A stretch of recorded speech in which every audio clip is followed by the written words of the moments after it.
meron tayong bagong package. Buksan natin. Tara. Okay? Alright.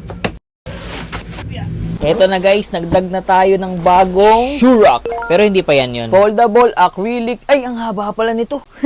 Yan, tuloy na natin. Tangkad. Ihigaan natin para mas madali buuhin. Hindi ko na rin papakita kung paano bubuuhin dahil sobrang dali lang nito. Alright. Baba na natin yung kanyang pinto, guys. Oh, di ba? Magnetic pa. Meron na kasi ako dati nito, guys, kaso yung mga single-single lang. Dumadami na yung mga sapatos natin. Kaya kailangan na natin ng bagong shoe. Dalawang shoes na kada isang floor. Testingin natin to, dalawang malaking sapatos. Legit! Natapos na, ganun lang ka-basic. Mga 5 to 10 minutes lang binuo. 9 layers, total of 18 pairs ng sapatos. At hindi lang shoes ang pwede nyo ilagay dyan. Syempre, pwede nyo rin lagyan ng mga anik-anik. O kaya, sombrero. Ayun, dahil may ilalagay. Ganda!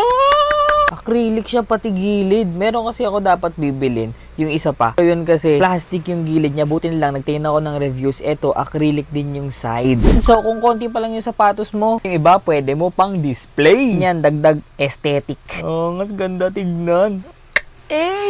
Sobrang solid ito. Mamaya ako nabubuksan yung isa. Pareho lang din naman ang laman niya. Alam mo na, sa mga maghahanap nito, iiwan ko dyan sa baba yung sauce. Syempre, don't forget to follow for more. Yun lang. See ya!